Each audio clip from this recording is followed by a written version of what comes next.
Hello and welcome to This Day. It is Friday, January 16th. I'm Michael Taylor. Glad to be here with you today. I hope you're having a great week, and we are headed towards the weekend. It's going to be a nice one. We'll talk about that one later in the weather forecast, but let's jump into the show, what we got on the program today. Jerry Slusowitz from Pacific Financial Planners is going to be here. Are you looking at your taxes? Are you getting your W-2s? Everything's getting kind of ready. You're saying to yourself, I wish I had a little bit more take home. Jerry's going to give us some sound financial planning a little bit later. And then Sports Corner with Cole Young. NFL playoffs are in swing, and he's going to talk about that and a lot more. Right now, though, we want to keep you informed. We got a good one here for you. Would you like a little bit of input about what's going on here in the community, in the city of Laguna Woods? Well, they're looking for your input. They are developing a new objective design standards that will guide future construction and renovation for commercial properties, right? This is what they're looking for the future. There's no actual plan for any specific area right now. They're just looking to update their standards, and they're looking for residents like you to contribute to the conversation. They're going to be having a workshop on Monday, January 26th from 10:30 to noon over at Laguna Woods City Hall. But you need to RSVP if you want to be part of this, hear what's going on, maybe have some input. So make sure you RSVP by January 23rd to make sure that you can be part of that. All right, let's take a look at our weather forecast, and we got some pretty mild, good-looking temperatures for the rest of the weekend and into next week. 74 degrees today, 75, but not too much fluctuation. Going to go into low 70s from Monday and Tuesday as the onshore flow kind of returns and we say goodbye to these Santa Ana conditions. There you go. Let's take a look at our sunrise sunset shot. We've got a beautiful one here from Marcus Weiss. Thank you very much, Marcus, for sending this to us over there in Newport Beach. Sunrise this morning was 6:54. Sunset tonight is going to be 5:06. And if you'd like to send us a picture, we'd love to see it. Absolutely. We use them all the time, as you can see every day here on the show. Email us, lagunawoodsvillagetv@gmail.com. Make sure you include your name, where you took the picture, and we will use it in our sunrise sunset segment.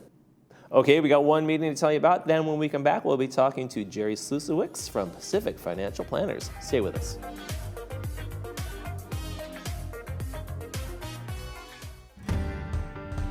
Hi, welcome to Pacific Financial Planners. We focus on income replacement for your retirement.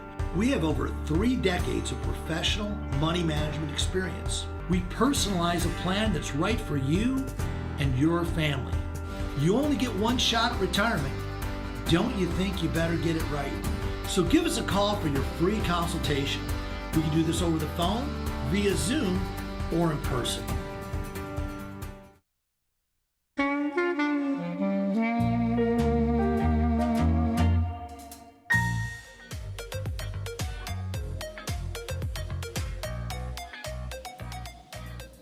Let's go New Year, New You with your finances. And to help us do that, we're welcome Jerry Slusowitz from Pacific Financial Planners. Thanks for joining us. Happy New Year. Happy New Year, Michael. Thanks for having me. Good to see you. So this is the time of year where people are starting to think about doing their taxes. They're looking at their finances a little closer. And some people are going, oh. So as we head into 2026, retirees are kind of feeling uneasy about the economy, about spending, about a lot of things. What's going on? Well, look, there's a lot of uncertainty out there. Let's face it, between policy changes and the administration and things that they're doing. And it causes a lot of unsettling amongst investors and particularly seniors, because they see a challenge of like, hey, I don't want to go back to work. How am I going to deal with all this sort of stuff? I don't even want to go to work now. You do such a good job, Michael. You're a pro.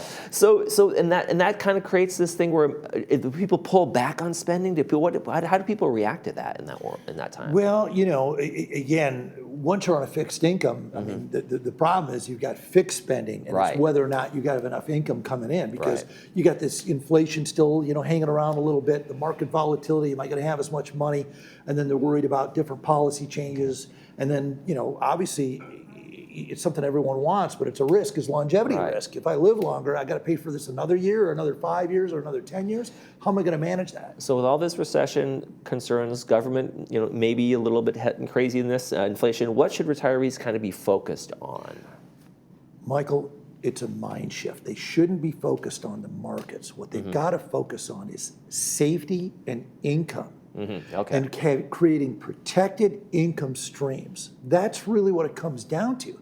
They shouldn't be trying to predict the future or predict what's going to happen in the market. They got to come up with a plan that will have reliable income that will protect them against future costs, that has some flexibility, that manages the risk, and those are the important things. So, you don't want to panic. You want to have a plan. Now, risk control. Let's talk a little bit. What is that? What do you mean by when you say risk control? When you're just like kind of looking through this list. Well, you can put guardrails on your investments. I find, I look at people all the time. I've been in the village here. Like it's not time to invest in Bitcoin. For people that are retired, you can't spend, paper profits. You need the income. You need to make sure that income's coming in, and if you have extra income coming in, well, great. Then you could set that aside for later. But you want to make sure that you have guardrails on it. So things like stop losses, like reducing market exposure. I see people all the time that have 100% in their market in the stock market, and they're 80 years old. And I'm wondering. Look, I ask every person who comes to see me for the free reviews that we offer. At your age, how much of your money do you want guaranteed? Right. None of it? All of it? 0% is not the answer. Or some of it. And I'll tell them, you've got zero guaranteed right now. And so, some of their money could be in guaranteed income and guaranteed investments. And there's a lot of vehicles out there that offer that. So you've got to have, different dollars for different purposes. Okay. That's what matters. So there's been tax changes going on, and there's new things. And how does that affect retirees in terms of is it making an impact on the retiree role? Well, I think a lot of California retirees are going to be very, very pleased with the tax changes from last year. Okay. Because there's now this Social Security $6,000. It's not really for Social Security. They just threw this $6,000. If you're 65 and over, you a certain income level, then 88% of the people will get this. You're going to get this extra $6,000 write-off. Well, geez, that's pretty good. That's nice. The SALT tax, state and local taxes, were capped at 10 grand. Now it's 40 grand. So if you pay state taxes and if you have your property taxes and it's worth more than $10,000, you'll be able to get those coming in as well. So people will be able to adjust and have a little bit more income. And I know that concerns people, but this should be real. There'll be a lot of talk about this in the next several months. I'm sure we'll be going over that in the future. Okay, yeah. And is that a permanent change, or is it one of those things that expires? Well, or do we know? Again, volatility. Trump tried to make the 2017 tax plan permanent, and it expired in 2025, which is why they did this last July. But this time they made it permanent. Permanent lasts until another Congress comes in and can override it. That's how long that permanent is. So, nothing's real permanent, Michael. But look, taxes are one of your biggest Those expenses are permanent. in retirement. Death and taxes, the two certainties of life, right? So, we can't do much about our day we die, but we can do a lot about tax planning. And a lot of people, it's not picking the next NVIDIA or Google or whatever the next stock is going to be or the next mutual fund. It's saying, well, what if I could pay a little bit less in taxes? What if I could tax control my way where I don't pay any taxes? And there are people, I had a conversation with a woman yesterday, and I said, well, you don't ever really have to pay taxes on this money, ever. Now, granted, your children would have to pay some taxes on it, but people going like, that's a great deal for me. Right. And if so you can control taxes, which is one of your biggest expenses in retirement, that and healthcare. Okay. How dangerous is market volatility if someone's close to retirement or in retirement in terms of, securing that income that you're going to need every month? Michael, it's called sequence of returns. And when you retire, and if the market goes down and you can't recover from those losses many times, okay? People go, well, the market comes back. Well, in 2000, it took until about 2014 until the market was fully back to where it was in 2000. So you retire today, 14 years from now, how are you going to be? Now, if you're drawing money off of a falling market, it's never going to recover. Right. So it's very important to have these guardrails or have risk controls or have things that have no risk. I'm not saying with all your money. Sure. But with some of your money. So you kind of ensure that baseline no matter what happens. Correct. That's why, again, I talk about income. Creating 3 buckets of money, if you will. An income bucket first that's safe and reliable, that if you need $60,000 a year income to supplement against with your Social Security, your pensions, that you have some way that identifies that bucket of money. Those dollars go there. Then you have dollars for liquidity because we don't know what's going to happen. Health, illness, something happens with your vehicles or your house or a spouse. You might need more money. I mean, when a spouse dies, you technically actually need more money. It's kind of crazy. So you have a liquid bucket, and then you have what I call the replacement bucket. And that's the longer term, hey, look, that's where you could put the growth money away and say, hey, let's let that money grow. And I know that if the market goes down, I don't have to touch it for a while because I've got my income coming in, I've got my emergency money safe, and now let's go for some growth. Right. On the topic of volatility, artificial intelligence is out there, but people are saying, hey, there might be a bubble in terms of the growth and the spending going on there. You might say, hey, I don't have any money in AI, but it's going to affect the market. If that bubble bursts, it's going to be kind of spread across all the markets, right? And there's concern there, right? Right. Look, I get that question all the time because what's been the best sector the last 2 years? It's been AI and anything to do with AI. So a lot of people, seniors, are saying, hey, should I be in that? Should I be in that? Should I be in it? For a small amount of money, if that's what you want to do and take risk and know that it has That's your risk, Vegas money. Yeah, it's your Vegas money. You could put a little bit in there, but look, kind of like the .com, okay? A lot of companies, like let's take Microsoft, big, huge company. It was a big, huge company then too. Everyone needed the operating software system. operating systems. But in 2000, the peak, Microsoft dropped 60, 70%, and it took 16 years till it went back to the peak of 2000. It wasn't until 2016. So did Microsoft go away? No, it was still there. Right. We still use their And they weren't system. even a .comer. They were part of that. They were part of that world, and so they got pulled down with everybody. They were kind of the biggest part of that world. They were the ones who created a computer on everyone's desk that we use the .com stuff on.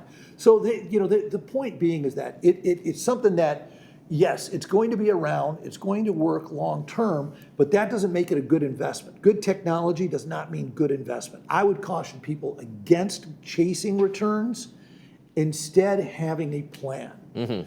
Don't chase returns. Figure out how you're going to have a plan for safety and income. Right. But we don't want to avoid growth altogether, right? We don't want to say, okay, I'm just going to close my eyes to growth, I'm just going to go with safety. That's too extreme to the other side, too. Correct. So growth versus safety is a balance, right? Unless you're extremely wealthy, real wealthy people, they don't put any money in growth because they've already got the money. But most people, mom and pop here in the village, you and I, yeah, you always want to have some growth. That's what I was talking about, that replacement bucket. But you could have it managed for risk, or you can have it in something like, tax-deferred annuity that offers a guarantee of principal where you can never go down. You participate in the upside of the market, you make money when the market goes up, and you don't lose when the market goes down. How's that work? Works great. Okay. Let's talk about retirement paycheck. What does that look like? What does that mean? What do you mean when you say that? Well, again, this is a concept that I'm trying to really, kind of market as this retirement paycheck, is that how secure is that paycheck for you? Obviously, you get Social Security, okay? Some people have pensions, okay? Some people have rental income, maybe some business income, royalties coming in from oil and gas. Some people own farmland in Iowa that live here in the village, and so they get income from that. That's all great. What about the other income, the paycheck from your retirement assets? Right. See, growth, having a stock or a mutual fund go from 10 to 20, that doesn't pay the bills. The dividends and interest, that's what pays it. Then there's contractual income, things that are guaranteed to pay, and then there's dividend, which is market-based income. So, having a little bit of each matters, but you've got to make sure it's enough to pay your bills. That's that retirement paycheck. You could create your own pension, if you will. If you don't have a pension, people go, well, I don't have a pension.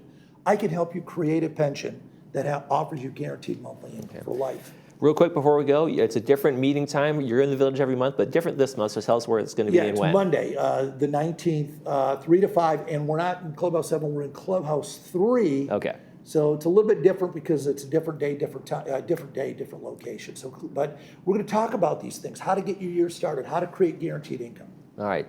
Different day, but same great advice from Jerry Slusewicz from Pacific Financial Planners. Thank you so much for joining us. Thank you, Michael. Appreciate your time. You got it. You're watching This Day. We'll be right back.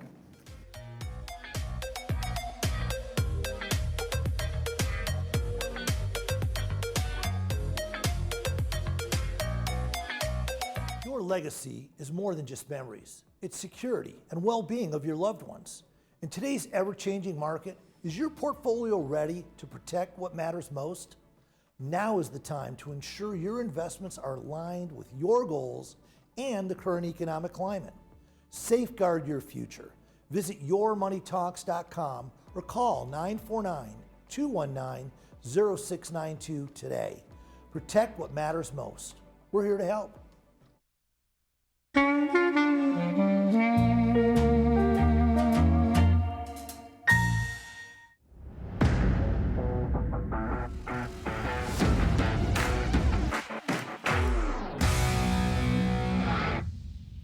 Happy Friday and welcome to this week's episode of Sports Corner. I'm Cole Young and we have a lot to get to today, so I'll jump right in.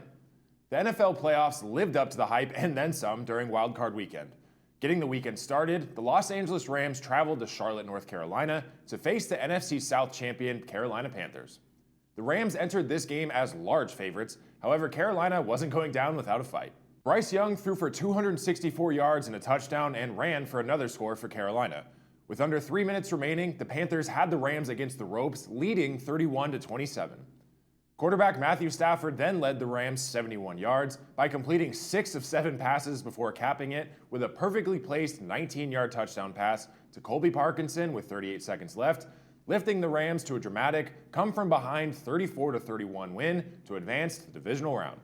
Stafford finished 24 of 42 for 304 yards and 3 touchdowns and an interception, while Puka Nacua had 10 catches for 111 yards and 2 total touchdowns. Next on the slate, more drama.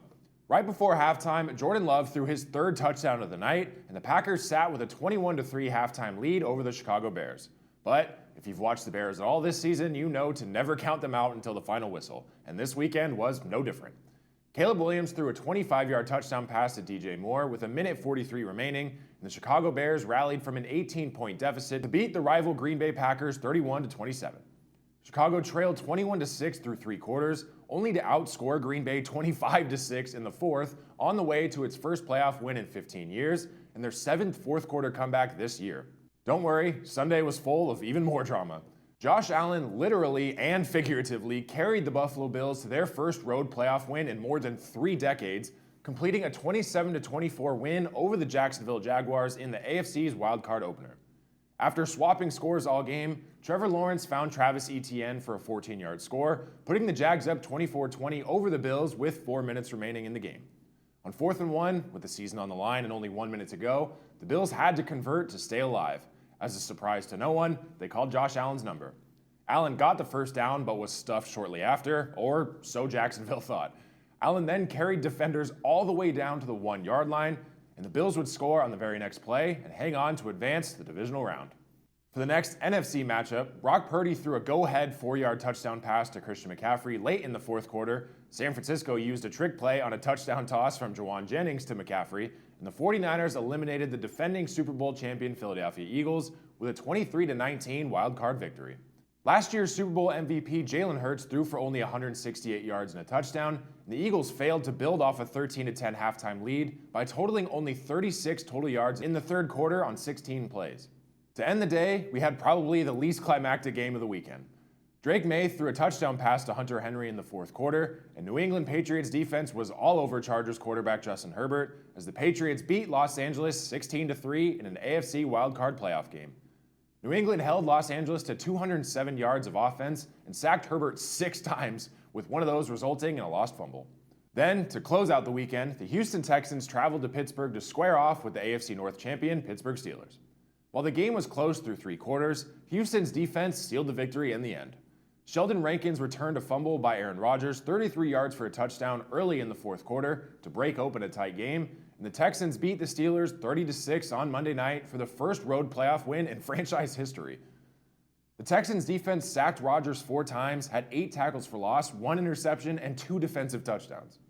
Head coach Mike Tomlin had not led the Steelers to a playoff victory since 2016. Following the most recent loss, the legendary head coach announced he is stepping down, ending a 19-year run during which he never had a losing season. However, this final loss can't overshadow his accomplishments while at the helm in Pittsburgh. Like I said, his team never had a losing season. He led the Steelers to a Super Bowl victory, 2 conference championships, and 7 division titles. He clinched his 200th career NFL victory in Week 16 against the Lions, and tied Chuck Noll for 9th with 193 regular season wins in Week 18 victory against the Ravens that clinched the AFC North title. With Tomlin's departure, the Steelers now will begin the search for just their fourth head coach since 1969. If you recall, last week I told the story of the Baltimore Ravens firing longtime head coach John Harbaugh. I said something along the lines of it wouldn't be long before Harbaugh found a new job. Turns out I was right. Harbaugh and the New York Giants are finalizing an agreement to make him their next head coach, and barring any setbacks, a deal is expected. The numbers and length are still being worked out, but it seems the Giants filled a very important gap. The Giants have gone just 7-27 over the past 2 seasons and fired head coach Brian Daboll back in November. Now, the league moves on to the divisional round. Starting at the weekend at 1:30 p.m. on CBS tomorrow, Josh Allen and the Buffalo Bills will enter hostile territory as they travel to Denver to take on the league's best defense, the top-seeded Broncos. Then, at 5 p.m. on Fox, we'll have a rematch of Week 18 as the San Francisco 49ers and heated rival Seattle Seahawks will kick off in Seattle. Then on Sunday, the high-powered offense of the New England Patriots and the swarming defense of the Houston Texans will put on a show at noon on ESPN. Then, to close out this round, the Chicago Bears will host the Los Angeles Rams at 3:30 p.m. on NBC. Only 4 teams will advance to the conference championship rounds, and before we know it, I'll be here giving you my Super Bowl preview. In college football, the final game of the season is upon us. On Thursday night last week, the Miami Hurricanes and Ole Miss Rebels put on a show in the Fiesta Bowl. After Ole Miss took the lead with 3 minutes left in the game, Miami quarterback Carson Beck scrambled for a 3-yard touchdown with just 18 seconds left, and Miami will now head back home for a shot at its first national title since 2001 after beating Mississippi 31-27 in the exhilarating college football playoff semifinal. In their way of a championship, however, stands the powerhouse #1 ranked Indiana Hoosiers. Indiana quarterback Fernando Mendoza threw 5 touchdowns, and the Hoosiers overwhelmed #5 Oregon 56-22 in the Peach Bowl semifinal on Friday night. The Hoosiers led 35-7 at halftime as the Ducks were held to just 9 rushing yards on 17 carries. In fact, on Oregon's first snap of the game, cornerback D'Angelo Pons intercepted Dante Moore's pass and returned the pick 25 yards for a touchdown. Only 11 seconds into the game, the Hoosiers looked like they would roll to a title game, and they did exactly that. Now the stage is set for the national championship game. Miami and Indiana will kick off one final time for the college football season at 4:30 p.m. on Monday the 19th. Like I said, this will be a home game for Miami as the national championship is being held at Hard Rock Stadium in Miami, Florida this season. I predicted this game would be a matchup of Ohio State and Indiana, so I was at least half right. I now predict Indiana will hoist the trophy at the end of this one, although I think it'll be a much closer game than anticipated. With all the excitement in the football world, it's easy to miss some other major stories around the sports world. Last week, the Atlanta Hawks traded 4-time All-Star Trae Young to the Washington Wizards for CJ McCollum and Corey Kispert. The trade ends Young's stint as the face of the Hawks franchise after 7+ seasons. Young is the Hawks' all-time leader in three-pointers and assists. He led Atlanta to the postseason 3 times, including a run to the Eastern Conference Finals in 2021. In a different major league, another major trade occurred. The Arizona Diamondbacks acquired third baseman Nolan Arenado in a trade with St. Louis on Tuesday. In Arenado, the Diamondbacks receive a future Hall of Famer with 10 Gold Gloves, 6 Platinum Gloves, as the best defender in baseball and a career batting average of .282, with 353 home runs and 1,184 RBIs. We're just a few short weeks out from the start of the 2026 Winter Olympics in Italy. For Team USA, an all-time Olympic legend has returned to the Games as 41-year-old skier Lindsey Vonn officially has qualified for the 2026 Winter Olympics. Vonn is a 4-time Olympian, soon to be 5, who made her first appearance at the 2002 Salt Lake City Games. She earned 3 medals, including gold in the downhill at the 2010 Vancouver Winter Olympics, before being forced to retire due to arthritis in her right knee back in 2019. She made her return to the circuit 5 years later, thanks in large part to undergoing a customized, robot-assisted knee replacement surgery.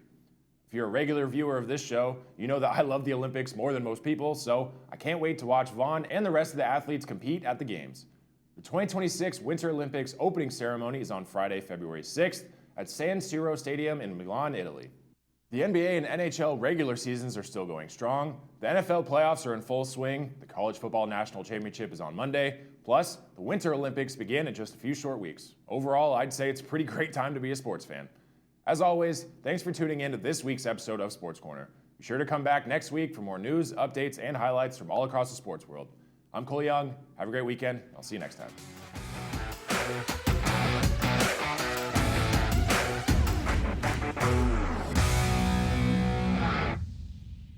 At Attention all club organizers, party planners, and those who simply love to gather and celebrate life's special moments. Are you tired of the hassle of cooking for your events? Looking for a convenient and delicious solution? Introducing our easy and convenient catering trays, perfect for groups of any size from 35 to 90. Need a larger space to host your event? Look no further than our restaurant's banquet room, the perfect venue for your next gathering. Call us today to place your catering order or reserve our banquet room for your next event. Create memories and traditions with Polly's Pies. The Laguna Woods History Center, the only purpose-built local history archive in Orange County, has been capturing the legacy of our community since 1977. As a nonprofit dedicated to preserving today for tomorrow, we collect, conserve, and share the history of Laguna Woods Village, the city of Laguna Woods, and the surrounding Orange County region. Step into the past and connect with the present at your community archive. Whether you're curious about local milestones, searching for historical documents, or exploring treasured artifacts, the History Center is your gateway to the stories that shape Laguna Woods. The Laguna Woods History Center is a separate building adjacent to the Village Library. We are open Monday through Friday from 11 a.m. to 1 p.m. or by appointment. Visit us and find your place in history.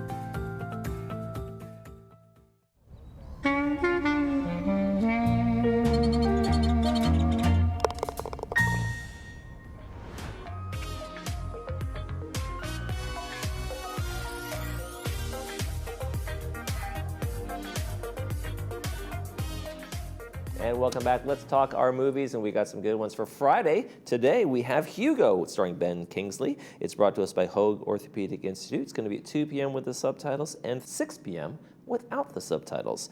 And it's a story of, in Paris in 1931, an orphan living in the walls of a train station gets wrapped up in a mystery involving his late father and an automation. So that's a fun one. It's a really actually beautiful, beautiful movie if you haven't seen this one. It's a fun one. Make sure you watch that on Friday. And then on Saturday, we've got Anger Management with Adam Sandler and Jack Nicholson. It's a great classic comedy, a really fun one. It's going to be brought to us by Pacific Financial Planners, and it's going to be at 2 p.m. with the subtitles and 6 p.m. without the subtitles. And it's about a businessman, who is played by Adam Sandler, who is wrongly sentenced to anger management program where he meets an aggressive instructor. And you might want to guess that that's Jack Nicholson right there. That's his aggressive instructor. It's a fun one. If you haven't seen it, make sure you see that one as well. All right, let's take a quick check of our weather forecast before we head out. And we got some great temperatures for the weekend and into next week. Not too cold, not too warm. It's right in that little Goldilocks place of low to mid 70s. We got 74 today, 75 on Saturday, then 73, 72, 72. Look at that. Little clouds here and there. Some days a little mostly sunny than others, but great temperatures overnight as well. So look forward to that.